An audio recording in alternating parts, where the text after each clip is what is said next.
Doctor Baba Saheb Ambedkar open university.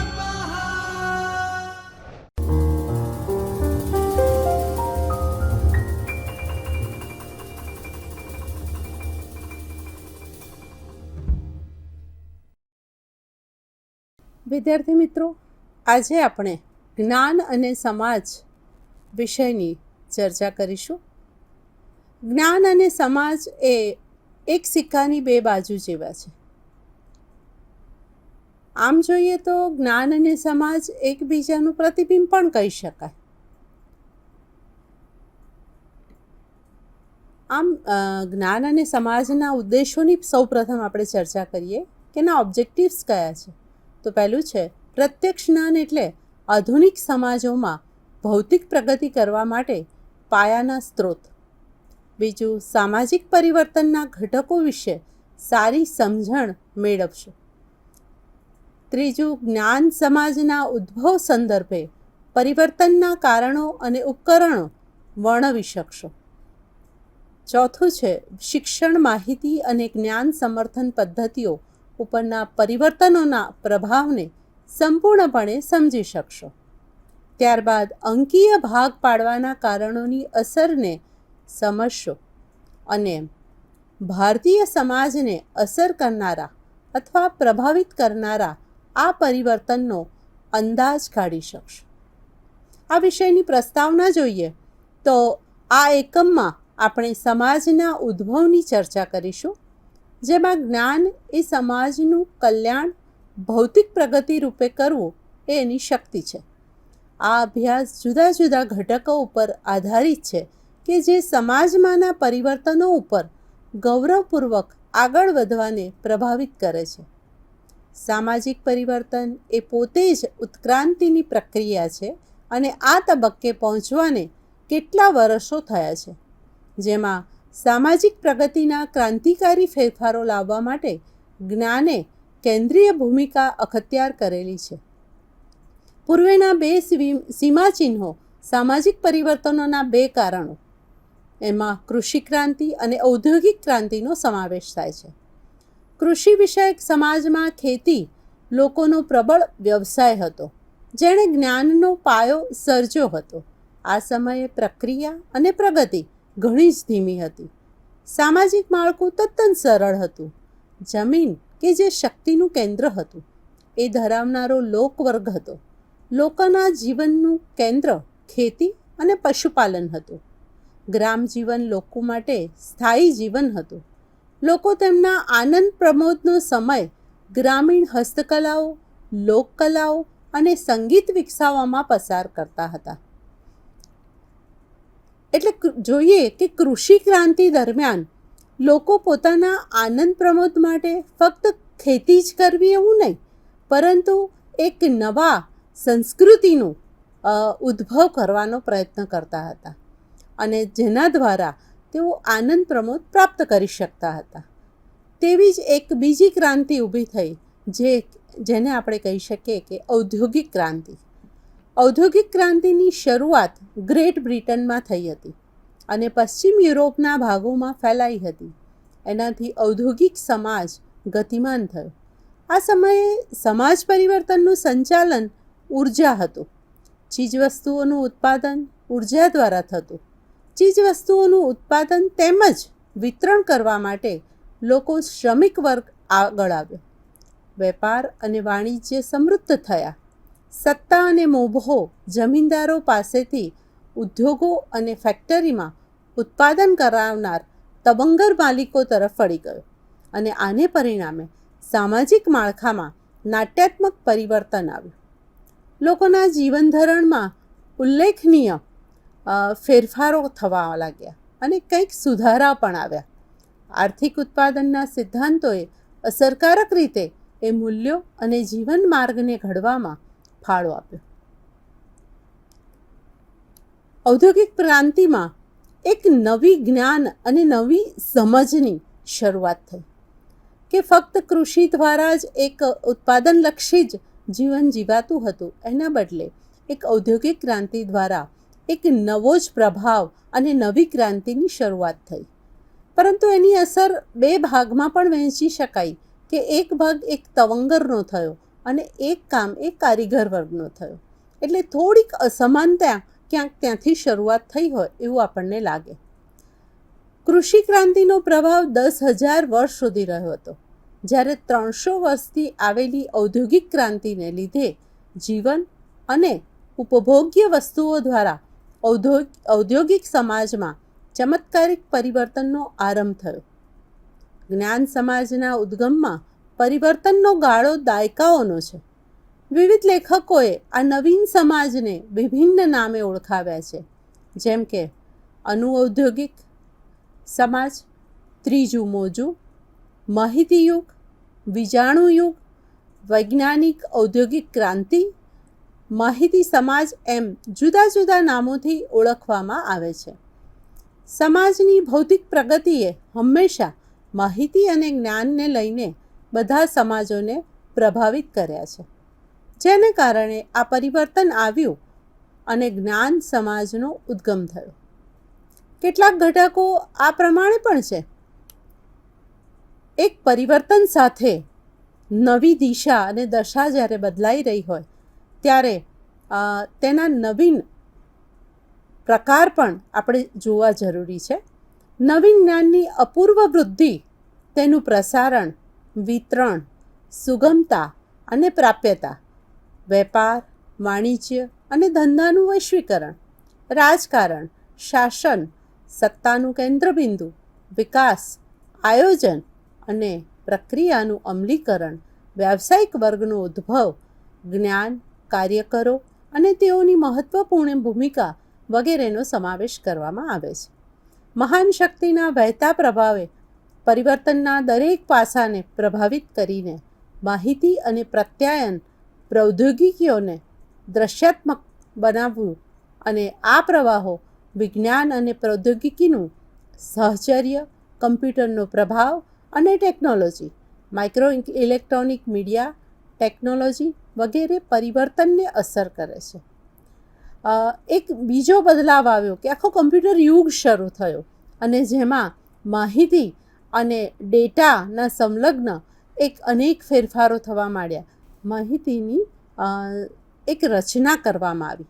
માહિતી અને જ્ઞાનનો લાભ વિશ્વની પ્રજાને, વિશેષ કરીને વિકાસ પામતા દેશોને મળે તે માટે તેની યોગ્ય રીતે વહેંચણી કરેલી છે. ભારતીય સમાજ એ વિકસતો, અસાધારણ પરિવર્તન પામતો એવો પશ્ચિમના સમાજો જેવો પ્રાથમિકપણે જણાય છે. અત્યારે અનેક આધુનિક બદલાવ તેમાં જોઈ શકાય છે. સામાજિક પરિવર્તન વિશે જો આગળ ચર્ચા કરીએ તો સામાજિક પરિવર્તન આપણને કોને કહીશું? જ્ઞાન સમાજમાં આવતા સામૂહિક પરિવર્તન પર ટીકા ટિપ્પણ કરીને પીટર ટુકરે એનું નિરીક્ષણ કર્યું છે. ઇતિહાસના પહેલાંના કાળમાં આંતરવિગ્રહો, બળવાખોરો અને હિંસાત્મક બૌદ્ધિકતા અને આધ્યાત્મિક અભાવો દ્વારા પરિવર્તનોએ સ્થાન લીધેલી છે. આથી વિરુદ્ધ ધ્યાન ખેંચવામાં આવ્યું છે. આ સદીમાં સામાજિક કારણોથી ખળભળાટ, ઓછા સંઘર્ષ સાથે, નજીવી ઉથલપાથલો સાથે અને ખૂબ જ થોડું ધ્યાન વિદ્વાનો, રાજકીય નેતાઓ, સમાચારો અને જાહેર પ્રજા છે. પરંતુ હકીકતમાં ઇતિહાસમાં 20મી સદી એ ક્રૂરમાં ક્રૂર અને સૌથી વધુ હિંસાત્મક રહેલી છે. તેમાં 2 વિશ્વયુદ્ધો, તેમાં સામૂહિક ઉત્પીડનો, જાતિગત અત્યાચાર, કત્લેઆમ અને માનવ નરસંહારો આ સદીમાં થયા હતા. પણ સામાજિક પરિવર્તન આ કોઈ બનાવોને કારણે થયેલ નહોતું. એક નવી જ રચના, 2 વિશ્વયુદ્ધની જે વાતો આપણે સાંભળી છે ઇતિહાસમાં, તેનું સર્જન આ સમયગાળા દ્વારા થયેલું. એટલે જેમાં એક આવેશ, ક્રોધ, દરેક સંવેદનાઓનો એમાં સમાવેશ આપણે જોઈ શકીએ છીએ. જ્ઞાન સમાજ વિશેના આમ જોઈએ તો આ મુખ્ય મુદ્દાઓ છે, જેમાં પહેલું આવશે કે ઘણી આશ્ચર્યજનક ગતિએ અને તીવ્રતા સાથે આ પરિવર્તનોએ 20મી સદીમાં સ્થાન ગ્રહણ કર્યું છે. બીજું જોઈએ તો લોકોના જીવનના દરેક પાસાને અસર કરેલી છે. ત્રીજું છે વિજ્ઞાન અને ટેકનોલોજીની પ્રગતિ અને વિકાસ દ્વારા પરિવર્તનને વ્યાપક પ્રતિસાદ મળ્યો છે. ત્યારબાદ કમ્પ્યુટર અને પ્રત્યાયન પ્રૌદ્યોગિકી પાસે આવવાથી જ્ઞાન, નોંધણી અને પ્રસારણ માટેની સુવિધાઓ અદ્વિતીય રીતે પૂરી પાડવામાં આવેલી છે. ત્યારબાદ જોઈએ કે આ પરિવર્તનો પાશ્ચાત્ય સમાજોમાં વધારે ધ્યાન ખેંચે તેવા આકર્ષિત હતા. જ્ઞાન કર્મચારીનો નવો વર્ગ ઉદ્ભવ્યો છે જે સંસ્થાઓની બૌદ્ધિક સંપત્તિ તરીકે વિચારાય છે. અને છેલ્લે જોઈએ કે સત્તાનું કેન્દ્રબિંદુ મોટે ભાગે સંપત્તિના આર્થિક પરિવર્તનને પ્રત્યક્ષ રીતે હિસાબ પેટે તેના વિતરણમાં એકત્રિત કરવામાં આવે છે. જ્ઞાન સમાજના લક્ષણોની જો ચર્ચા કરીએ ને તો એમાં જ્ઞાન સમાજમાં માનવ કૌશલ્યો વિશાળ પ્રમાણમાં ફેલાયેલા છે.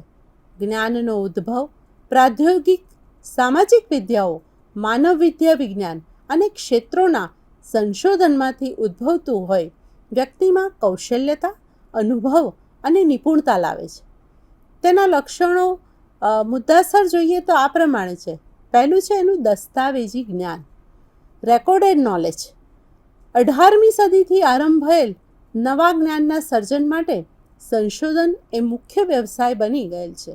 ગમે તેમ નવા જ્ઞાન, નવીન ઉપક્રમો અને શોધોનું સર્જન મુખ્યત્વે વ્યક્તિઓના પ્રયત્નો, સંશોધન માટેની ધગશ, ઊંડી ધીરજ અને સંપૂર્ણ નિષ્ઠા અર્પણ કરીને તેઓએ પોતે જ જરૂરી એવું સંશોધન પર્યાવરણ સર્જેલું હતું. જ્ઞાનની વૃદ્ધિ અવારનવાર થતી. નવા ઉદ્ભવેલા જ્ઞાનના સર્જન અને અમલ વચ્ચે સમયનો વ્યાપક એવો અવકાશ હતો. 20મી સદીના આરંભ સાથે પશ્ચિમના દેશોમાં સંશોધન હાથ ધરવા માટેની ઉત્તમ આધારરૂપ કાયમી રચનાની માળખાકીય સુવિધાઓ ઊભી કરવામાં આવી. દરેક વિષય અથવા વિદ્યાશાખા ગમે તે વિસ્તારમાંથી ઇન્ટરનેટમાં પ્રતિનિધિત્વ ધરાવે છે, જે નવીન જ્ઞાનના સર્જન માટે સંશોધન તજજ્ઞોને માટે ઉપકારક છે. નવીન જ્ઞાનની વૃદ્ધિની આ ઘટના તેની પ્રાપ્યતા, જ્ઞાન અને માહિતી ઉદ્યોગના માળખાએ સારી રીતે પૂરી પાડેલી છે.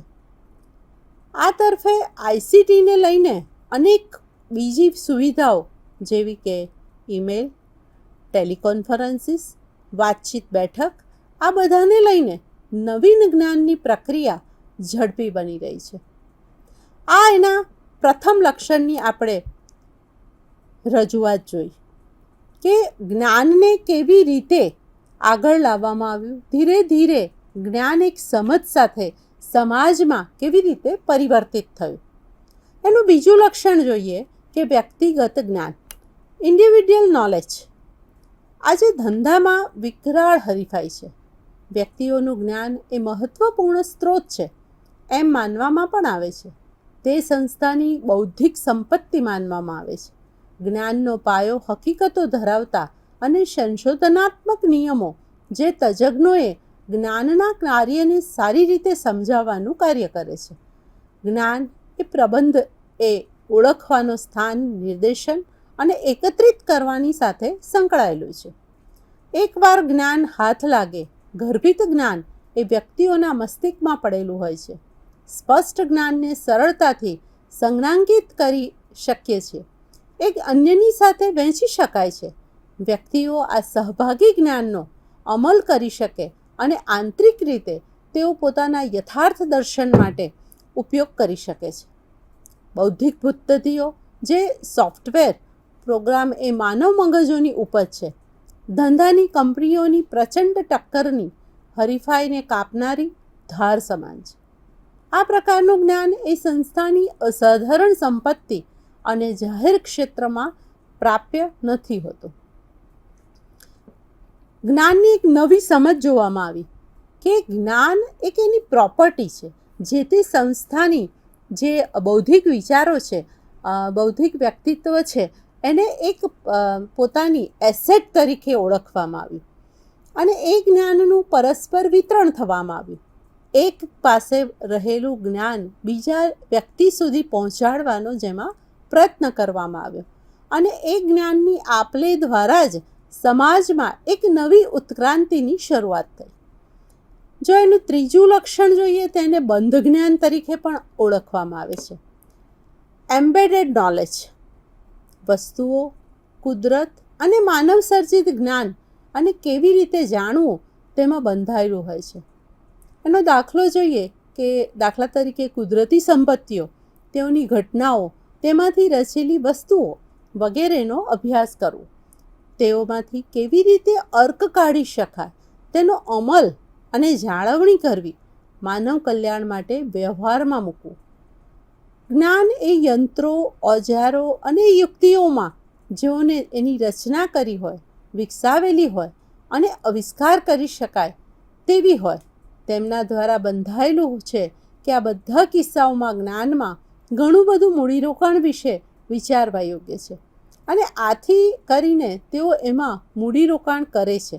તેઓ તેમાં વળતર મેળવવાની ઈચ્છા રાખતા હોય છે અને જ્ઞાનના ઉપયોગને બિન અધિકૃત રીતે ઉપયોગ કરતા અટકાવે છે. જ્ઞાનના ત્રીજા લક્ષણમાં આપણે જોઈએ કે જ્ઞાનને એક પ્રોપર્ટી તરીકે, એક મિલકત તરીકે ગણવામાં આવી અને એ જ્ઞાન દ્વારા સમાજને કંઈક આપવામાં આવે તો એની સામે વળતર મેળવવાનો એને અધિકાર હોય છે. એ જ્ઞાનના આપલેમાં એ એક આર્થિક વળતરની પણ આપલે થતી જોવા મળતી હોય છે. એના સંદર્ભમાં આપણે આગલો ટોપિક જોઈએ કે જ્ઞાનનું અર્થકારણ એટલે શું. જ્ઞાનનું અર્થકારણ, નોલેજ ઇકોનોમીને આપણી સમજ કેળવીએ કે જ્ઞાન સમાજ પ્રત્યે દૂર સુધી પહોંચતા પરિવર્તનોના અન્ય પાસાઓએ નવો વિચાર છે કે જે આર્થિક ઉત્પાદનના ઘટકોને નવું પરિમાણ આપે છે. આર્થિક ઉત્પાદનના પરંપરાગત ઘટકો કેવા હોઈ શકે, જેવા કે જમીન, શ્રમ, મૂડી અને સંસ્થા. એમાં માહિતી અને જ્ઞાન ઉમેરાયેલું છે. નવીન આર્થિક સિદ્ધાંત એ જ્ઞાન સાથે ઉદ્ભવેલો છે કે ઉત્પાદનનું પ્રમુખ ઘટક અંગ છે. કેટલાક દાયકાઓ પૂર્વે અર્થશાસ્ત્રીઓ માહિતી અને જ્ઞાનને ઉત્પાદનનું મહત્વપૂર્ણ ઘટક છે એવું સમજવાથી દૂર રહ્યા હતા. પહેલાંના સમયમાં જ્ઞાનને મહત્વ આપવાની વાત જુદી રીતે વર્ણવવામાં આવતી હતી, જેને માટે વિશેષ માવજત કરવાની લાયકાત ધરાવે છે. માહિતી એ જ્ઞાન હતું. માહિતી અને જ્ઞાન સાથે અન્ય આર્થિક સંસાધનોની જેમ અસંખ્ય અમૂર્તતાઓ, અસામાન્ય એવી અસંખ્ય ખાસિયતો સંકળાયેલી છે. એમાંની કેટલીક ખાસિયતો આપણે આ પ્રમાણે પણ જોઈ શકાય, જેમાં પહેલી છે જ્ઞાન વહેંચી શકાય, વિનિમય ન થઈ શકે અને બીજાને આપી શકીએ અને એ જ સમયે પાસે રાખી શકાય. તો જ્ઞાન કોને કહેવાય? કે જ્ઞાન પોતાનામાં હોય, એને કોઈને આપણે ફ્રી ઓફ ચાર્જ આપવાનું હોય, જેનું નાણાકીય હસ્તાંતર કરવાની કોઈ વિચારસરણી જ ત્યારે નહોતી. જ્ઞાન એ ફક્ત ને ફક્ત આપવાની પ્રક્રિયા છે. એક વ્યક્તિ બીજાને આપી શકે છે અને વધુને વધુ પોતાની પાસે રાખે છે. પોતે જે જ્ઞાન મેળવ્યું છે, પોતે જે સમજ કેળવી છે, એ પોતાની પાસે રાખે. એ બીજામાં એ વહેંચવાની વાત ત્યારે નહોતી આવતી. એના બીજા પ્રકારમાં જોઈએ કે જ્ઞાન ઉપયોગ કરવાથી ફેલાવી શકાય છે અને તેની વૃદ્ધિ થાય છે. આ વિધાનમાં આપણે જોઈએ કે જ્ઞાન એ ઉપયોગ થવો જોઈએ. જ્ઞાન કોઈ વ્યક્તિ પાસે હોય, એના મનમાં પડી રહેલું હોય કે એની સમજમાં ફેરવાયું હોય એટલું પૂરતું નથી. તેને વહેંચવું જોઈએ અને સમયાંતરે તેમાં વૃદ્ધિ થવી જોઈએ. ફક્ત જે મૂળભૂત જ્ઞાન, જે એની સમજ પૂરતું છે એટલું જ ના રહે, પણ એ જ્ઞાનમાં સતત વાંચન, સતત સમજ દ્વારા એની વધુને વધુ વૃદ્ધિ કરી શકાય એ લક્ષણ પણ આમાં પ્રાપ્ત કરી શકાય છે. ત્રીજું લક્ષણ એનું જોઈએ કે જ્ઞાન અનંત અને કાયમી વિસ્તરતી ગતિશીલ પ્રક્રિયા છે. ચોથું, જ્ઞાન ચોક્કસ માપી શકીએ એવી કિંમતે પ્રાપ્ત કરી શકીએ. કે જ્ઞાનનું કોઈ મૂલ્ય પણ આપણે નક્કી કરી શકાય કે આ જ્ઞાન આ રીતે વહેંચવામાં આવે, આ જ્ઞાન એક વ્યક્તિથી બીજી વ્યક્તિ કે સમાજ સુધી પહોંચે તો તેનું મૂલ્ય આટલું હોઈ શકે. એટલે મૂલ્ય નિર્ધારણની પ્રક્રિયા પણ અહીંથી શરૂ થઈ એમ કહી શકાય. ત્યારબાદ જોઈએ કે ચોક્કસ મૂલ્યથી પાસે રાખી શકીએ છીએ જ્ઞાનને, તેના ઉપભોક્તા ઉપર આધાર રાખીને જેઓ તેનો જથ્થો વધારીને અને ગણતરી કરી શકીએ એવી મિલકત રૂપે ધારણ કરી શકીએ છીએ. એ જ્ઞાન એવું છે કે જેનું સમયાંતરે મૂલ્ય અંકિત કરી શકાય, સમયના આધારે એનું આટલું મૂલ્ય હશે અને આટલું થઈ શકશે એનું અનુમાન પણ કેળવી શકાય છે. ત્યાર પછીના મુદ્દામાં કંઈક એવું જ છે કે અનુમાન ન થઈ શકે, સમય જતાં એનું મૂલ્ય સંપૂર્ણ બદલાતું જાય, તો એવા જ્ઞાનની ચર્ચા છે કે એનું કોઈ અનુમાન નિશ્ચિત ઘણીવાર ન પણ હોય. સમયાંતરે સમયના અને સંજોગોને આધીન અજ્ઞાનનું સંપૂર્ણ મૂલ્ય એ ક્યારેક બદલાઈ જતું હોય છે. એક સમયનું જ્ઞાન એનું મૂલ્ય જુદું હોય અને જેમ એ જ જ્ઞાનની જરૂરિયાત સમાજ પર્વે ઊભી થતી હોય તેમ તેના મૂલ્યમાં પણ વધારો અથવા ઘટાડો થાય કે બદલાવ દેખી શકાય એવું પણ બનતું હોય છે. ત્યારબાદ જોઈએ કે આર્થિક અને રાજકીય સત્તા બેઉ માટેનો સ્ત્રોત છે માહિતી અર્થશાસ્ત્રનો વ્યાપ અને વિભાગીકરણ. માહિતીનો વ્યાપ અને તેનું વિભાગીકરણ એ કેવી રીતે કર્યા? સ્કોપ એન્ડ રેમિફિકેશન ઓફ ઇન્ફોર્મેશન ને ઇકોનોમિક્સ સાથે એને જોડવામાં આવ્યું છે. માહિતી અર્થશાસ્ત્રનું મૂલ્ય સમજવાના અને વખાણવાના એ ઉદ્દેશથી સંપત્તિના ઉત્પાદનમાં આ વિષયની ટૂંકી રૂપરેખા આ પ્રમાણે અભ્યાસમાં અગ્રેસર એવા પ્રોફેસર ફિટ્સ માયલુપે વર્ણવેલી છે.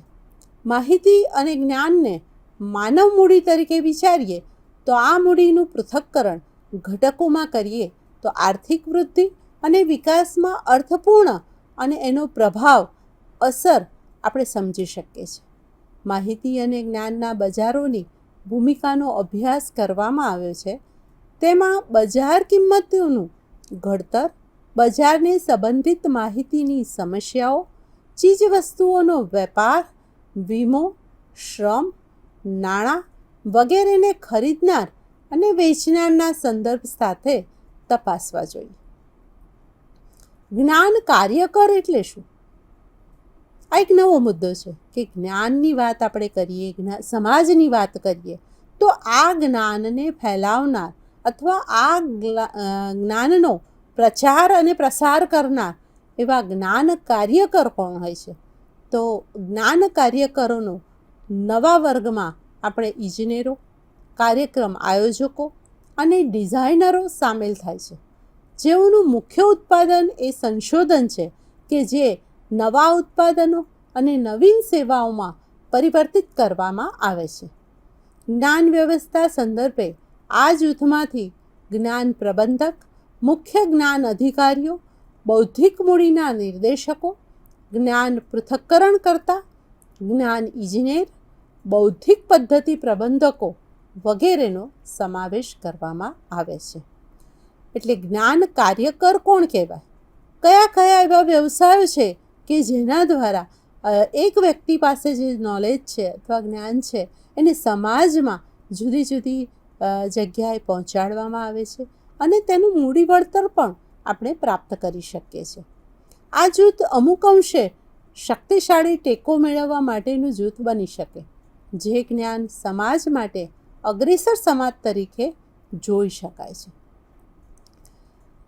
જ્ઞાન કાર્યકર એ અંગેની જે આપણે આ ચર્ચા કરી રહ્યા છીએ તો એની સાથે માહિતી અને જ્ઞાન ઉદ્યોગની પણ થોડી આપણે ચર્ચા કરવી રહી.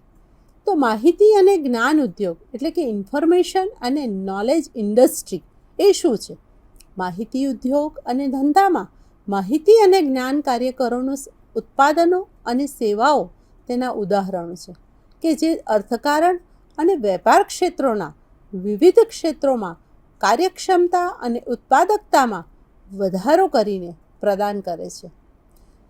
એ કયા કયા વિષયોને અંતર્ગત તેનું પ્રદાન છે તે આ પ્રમાણે આપણે જોઈ શકાય કે પહેલું વિષય વસ્તુ સેવાઓ. વિજાણુ અને બિનવિજાણુકીય ડેટાબેઝો, નિર્દેશિકાઓ, ગ્રંથાલયો, ડેટાબેઝ વિતરણ, બજાર, વિડિયો, ટેક્સ્ટ, સમાચાર, સેવાઓ, વિષય વસ્તુનું જેનો આમાં આપણે સમાવેશ કરી શકીએ છીએ. એનો બીજો પ્રકાર જોઈએ કે વિષય વસ્તુનું સંપુષ્ટન. એટલે વિષય વસ્તુ જે જ્ઞાન છે, જે ડેટા છે, એનું સંપુષ્ટન કેવી રીતે કરી શકાય, એના કયા પ્રકાર હોઈ શકે? તો એમાં સમાચાર પત્રો, નિર્દેશિકાઓ, સામાયિકો, પુસ્તકો, અહેવાલો, ફિલ્મો, રેકર્ડ્સ, ટેપ્સ, વિડિયો ડિસ્ક, સૂક્ષ્મ પ્રકાશન વગેરેનો સમાવેશ કરવામાં આવે છે. જ્ઞાનમાં કઈ કઈ પ્રક્રિયા અને પદ્ધતિઓનો સમાવેશ છે તે આપણે આ બીજી પ્રક્રિયામાં જોઈ શકીએ છીએ. ત્રીજી એની એક બીજી વાત છે કે અભિનંદનીય સેવાઓ. તો એ નોલેજ સાથે કેવી રીતે જોડાયેલી છે? ડેટા બેન્કોની સમય ફાળવણી, વિજાણુ ભંડાળોની બદલી, સોફ્ટવેર સેવાઓ, જાહેરાત સેવાઓ, વિડિયો કોન્ફરન્સ પદ્ધતિ, રચના સેવાઓ, પ્રબંધ સલાહ સેવાઓ, બજાર અને સંશોધન અંગેની સુવિધાઓને વ્યવસ્થા સેવાઓ વગેરેનો આમાં સમાવેશ કરવામાં આવે છે. તેનો ચોથો પ્રકાર છે માહિતી પ્રૌદ્યોગિકીઓ, જેમાં કમ્પ્યુટરો, સંલગ્ન વસ્તુઓ, કાર્યાલય માહિતી ઉપકરણો, સૂક્ષ્મ સ્વરૂપો, ધંધાકીય પેઢીઓ, મુદ્રણ અને રેખાંકન સાધનો, સમય, ભાગીદારી વગેરેનો આ પ્રકારમાં સમાવેશ થયેલો છે. ત્યારબાદ તેનું પાંચમો પ્રકાર જોઈએ કે પ્રત્યાયન પ્રૌદ્યોગિકી. તો પ્રત્યાયન અને પ્રૌદ્યોગિકીમાં કઈ કઈ વસ્તુઓ સમાવિષ્ટ છે? તો જેમાં રેડિયો, ટેલિવિઝન, વિડિયો ડિસ્ક અને રેકોર્ડ, ટેલિફોન અને તમામ પ્રકારની પ્રસારણ પદ્ધતિઓનો આમાં સમાવેશ કરવામાં આવે છે. છઠ્ઠો મુદ્દો એનો જોઈએ કે પ્રત્યાયન ચેનલો. તો જ્ઞાનના પ્રત્યાયન માટે સંદેશાઓની પ્રત્યક્ષ રવાનગી, ટપાલ કચેરી, ટેલેક્સ, આંતરરાષ્ટ્રીય record, carrier, email, satellite carrier, cable television, mobile સેવાઓ, પેકિંગ સેવાઓ, મૂલ્યવર્ધિત સેવાઓ અને ઇન્ટરનેટ સેવાઓ તેનો સમાવેશ છે. એટલે આ પ્રકારમાં આપણે જોઈએ કે અત્યારની જે આધુનિક પ્રક્રિયાઓ છે, આધુનિક જે ઉપયોગો છે, એ તમામનો આ પ્રકારમાં સમાવેશ કરવામાં આવે છે. સાતમું એનું જોઈએ કે પ્રસાર ચેનલો. પ્રસાર ચેનલો કોને કહી શકાય? કે જેમાં રેડિયો અને રેડિયો નેટવર્ક, બહુકેન્દ્રી પદ્ધતિઓ, ટીવી નેટવર્ક્સ અને ટેલિટેક્સ એનો પણ એમાં સમાવેશ થાય છે. જ્ઞાનને કઈ રીતે આપણે મૂલ્યવર્ધિત બનાવી શકીએ? જ્ઞાન ફક્ત કોઈ એક વ્યક્તિ પાસે કે કોઈ એક સમાજ પૂરતું મર્યાદિત ન રહેતા સમગ્ર સૃષ્ટિમાં ફેલાયેલું રહે અને તે કયા કયા પ્રકારે એ મૂલ્યવર્ધિત બને છે તેની આપણે આ ચર્ચા કરી. ત્યારબાદ જ્ઞાન વિકસાવવાની વિવિધ પદ્ધતિઓ પણ છે. તો જ્ઞાન વિકસાવવાની પદ્ધતિમાં પ્રથમ પદ્ધતિ એની ઉત્પાદન સેવાઓ પ્રક્રિયાઓમાં સતત સુધારાઓ દ્વારા. એટલે કે જે જ્ઞાન છે, જે ઉત્પાદન છે, એને સંવર્ધિત કરવું, દિવસે ને દિવસે તેમાં વધારો કરવો, એટલે કે જ્ઞાનનો વધારો થાય. જ્ઞાન દ્વારા ઉત્પાદન વધે છે અને એના દ્વારા સમગ્ર સમાજને તેનો સતત સુધારાઓ સાથેનો ઉપયોગ વધે છે. બીજો એનું જોઈએ કે અસ્તિત્વ ધરાવતા જ્ઞાનનો વિકાસ કરીને નવા અને વિવિધ ઉત્પાદનો, પ્રક્રિયાઓ અને સેવાઓ દ્વારા, એટલે કે જે અસ્તિત્વ પામેલું જે મૂળ જ્ઞાન છે અથવા મૂળ સાધન સંપત્તિ છે, તેને નવા પ્રક્રિયાઓ દ્વારા એ ઉત્પાદન શૈલીને વધારવામાં આવે, તેની સેવાઓમાં વધારો કરવામાં આવે અને જ્ઞાન ઉપાર્જન દ્વારા સમાજનો વિકાસ કેવી રીતે કરી શકાય, તો એની આ બીજી પ્રક્રિયામાં આપણે જોઈ શકીએ છીએ. ત્રીજું એમાં છે કે પ્રામાણિક શોધ દ્વારા ત્યાં સમાન રીતે જ્ઞાનનું સંચય સ્થાન બાંધવું જોઈએ, પણ તેઓની આર્થિક ખાસિયતો જેવી કે તેઓની કિંમત, તેની સાથે સાથે આર્થિક પ્રભાવ, તેને કારણે જ્ઞાનને માપવું શક્ય નથી. કોઈ પણ જ્ઞાનની આપણે વાત કરીએ ને કે મૂલ્ય એનું નક્કી કરી શકાય, પણ સમયાંતરે કેટલું મૂલ્ય વધશે એ ક્યારેક નક્કી ન પણ થઈ શકે, કારણ કે એ જ્ઞાનની જરૂરિયાત કેવી ઉદ્ભવે છે અને કયા સમયે ઉદ્ભવે છે એની પર પણ તેના વૃદ્ધિનું માપન નક્કી કરવામાં આવતું હોય છે. એટલે એનું માપન પ્રોપર પેરામીટર નથી કે આપણે નિશ્ચિત પેરામીટરના ફોર્મેટમાં જ એને વૃદ્ધિ કે ઘટાડો કરી શકીએ. આપણે જ્ઞાન ઉત્પાદન અને વિતરણની કિંમતો કેટલી એને વિશે અંદાજ મેળવી શકાય છે. આપણે જ્ઞાન ઉપરનું વળતર એ અર્થ સમજી આપણે એને સમજાવી શકતા નથી. એટલે જ્ઞાન ઉપર વળતર મેળવવું જોઈએ એવો એક સામાજિક ખ્યાલ ઉદ્ભવ થયો, પરંતુ એના પર નિશ્ચિત કોઈ એવો પેરામીટર મૂકી ન શકાય કે આ જ્ઞાનનું આટલું જ મૂલ્ય સર્જન થાય, આટલો જ વધારો કરી શકાય અને એનું આટલું વળતર પ્રાપ્ત થઈ શકે. એ સમજાવવું બહુ અઘરું છે, પણ સામાજિક કાર્યની સાથે સાથે એ સમયાંતરે તેમાં બદલાવ આવતો રહેતો હોય છે. વેપાર, વાણિજ્ય અને ધંધાનું વૈશ્વિકરણ. આ પણ એક નવો ખ્યાલ ઊભો થયો કે વેપાર ધંધા જે કૃષિ ક્રાંતિ પછી ઔદ્યોગિક ક્રાંતિમાં વેપાર અને ધંધાનું વધારો થયો, ઉપાર્જન થયું અને એને આધારે વૈશ્વિકરણ અને આખા ઇન્ટરનેશનલ લેવલે બિઝનેસ અને ધંધા પહોંચી ગયા. ત્યારે એનું મૂલ્યવર્ધન કેવી રીતે કરવું તે અંગેની ચર્ચા થોડી કરીએ કે વૈશ્વિકરણ એ વિશ્વના અર્થકારણને સંપૂર્ણ એકીકરણ કરવાની પ્રક્રિયા માટે વેપાર અને વાણિજ્ય મુક્ત રીતે પ્રવાહ ચાલુ રહી અને આ ચળવળમાં સહેલાઈથી સીમાડાઓને પાર કરી શકે છે. આમાં કોઈ સીમા નથી બંધાયેલી રહેતી. જ્યારે કોઈ એક પ્રદેશ, કોઈ એક રાજ્ય કે કોઈ એક દેશ માટે કોઈ ધંધો કે વ્યવસાય થતો હતો ત્યારે એના સીમાડા હતા, પરંતુ જ્યારે આંતરરાષ્ટ્રીય રીતે એનું વૈશ્વિકરણ કર્યું ત્યારે ધંધાનું એવા કોઈ સીમાડા તમે બાંધી ન શકો, એ વિશ્વ લેવલે ફેલાયેલા હોય છે. વૈશ્વિક બજાર અને વાણિજ્ય વિશ્વના કુલ ઉત્પાદનની સાથે ઝડપી રીતે વૃદ્ધિ પામ્યું છે. બજારના પરિબળો અર્થશાસ્ત્રની અસરોને હાથપૂર લઈ લે છે અને જાહેર ક્ષેત્રની ભૂમિકા લગભગ બધા ક્ષેત્રોમાં ઘટતી જાય છે. અસરકારક રીતે રાજ્ય વિઘ્નકર્તા બની શકે અને મહત્તમ ઉત્પાદનને પ્રોત્સાહન આપવાની મહત્તમ ભૂમિકા ભજાવે. માર્કેટ બજાર સુધી પહોંચવાની સગવડ પૂરી પાડે. જે પણ જ્ઞાન છે એને વૈશ્વિક રૂપે આપણે જ્યારે મૂકવામાં આવે ત્યારે એ વિશ્વ લેવલે એની સગવડતા પૂરી પાડવામાં આવે કે જ્ઞાન દરેક વ્યક્તિ પ્રાપ્ત કરી શકે. તાંત્રિકી પ્રગતિઓ સુવિધાજનક કરીને બજારોના કાર્યને સ્વચ્છ રીતે કામ કરવાની જરૂરી શરતો પૂરી પાડીને જે સારી રીતે નિયમબદ્ધ રીતે કરી શકે છે.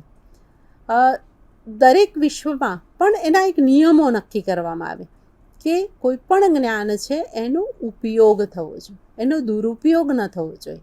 એટલે જ્ઞાનના ઉપયોગ માટે નિયમબદ્ધતા એ બહુ જરૂરી છે. જ્ઞાન અને માહિતી અર્થકારણનું મુખ્ય પરિણામ વૈશ્વિકરણમાંથી આવ્યું છે, જે આઈસીટીની બધી જ પ્રગતિમાં પરિણમ્યું છે. અત્યારે આઈસીટીનો યુગ છે. જે જ્ઞાન આપણે મેન્યુઅલ સ્વરૂપે અથવા જ્ઞાન એકબીજાની સાથે મૌખિક રીતે અથવા લેખિત રીતે પહોંચાડવામાં આવતું હતું, એ તમામ જ્ઞાન અત્યારે આઈસીટીના ઉપયોગથી પરિવર્તિત બન્યું છે અને સમાજમાં અને વિશ્વ લેવલે તે ફેલાતું રહ્યું છે. ઈ કોમર્સ એ નવીન અને ભિન્ન તેજીનો તડાકો છે, જેને લઈને અર્થકારણ, સમાજ અને રાજનીતિમાં ઝડપથી ફેરફારો થયા છે. ઈ કોમર્સ યુગ આવ્યો એક કે બધું જ ઓનલાઈન થઈ શકે અને ઈ કોમર્સને કારણે આજે અર્થતંત્ર પણ ખૂબ ઝડપી બન્યું છે અને એની અસર આપણે અર્થકારણ પર અને રાજનીતિક ક્ષેત્રમાં પણ ખૂબ મોટા પાયે જોઈ શકીએ છીએ. પીટર ડુકરના શબ્દોમાં નવીન માનસિક રીતની ભૂગોળ રેલવે દ્વારા સર્જાયેલી છે, જે માનવતાના અંતર ઉપર પ્રભુત્વ મેળવે છે.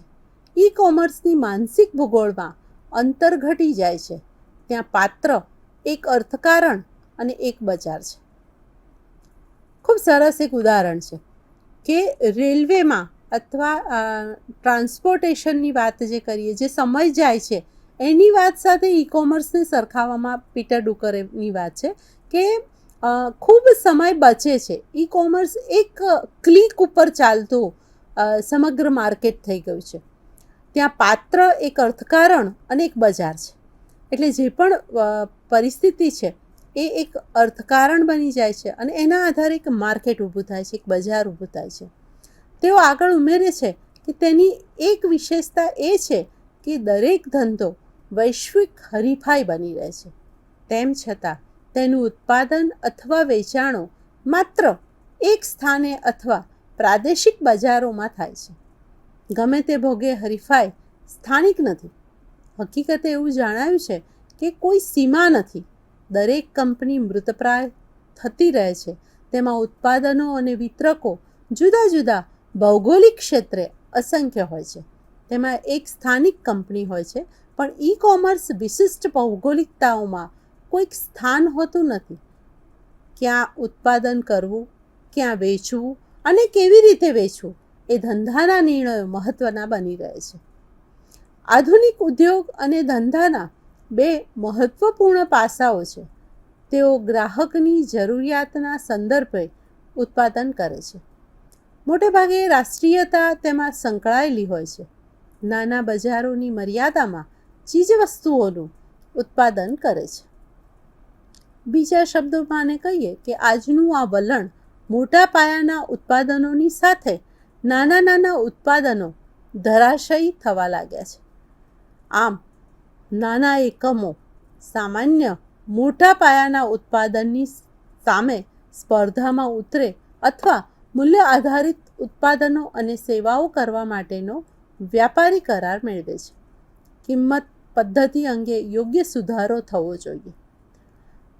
નીતિ પરિવર્તન.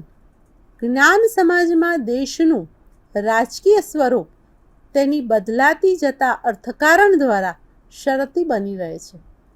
ધિરાણની અગ્રિમતા નવા વિચારોની આવશ્યકતા ઉપર રહે છે અને તેઓનું અમલીકરણ ઉત્પાદન અને સેવાઓ રૂપાંતરમાં રહેલી છે.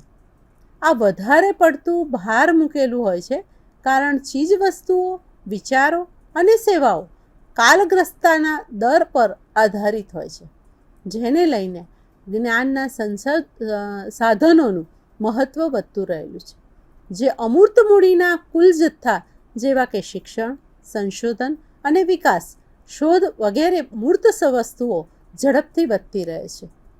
જ્ઞાન સમાજમાં અન્ય અમલીકરણ કેવું છે તે દેશમાં વ્યક્તિગત સંસ્થાઓ, ઉદ્યોગો વગેરે જ્ઞાન પ્રાપ્ત કરવામાં અને અમલીકરણ કરવામાં રહેલું છે.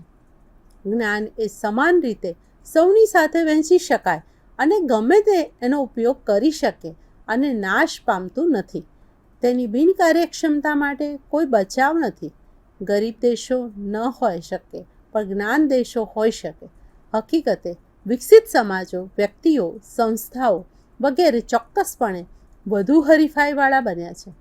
આરંભે આ દેશમાં જે સમાજ હતા તેના કરતાં પહેલાંની જે સ્થિતિ હતી તેને પાછળ છોડી દીધી છે.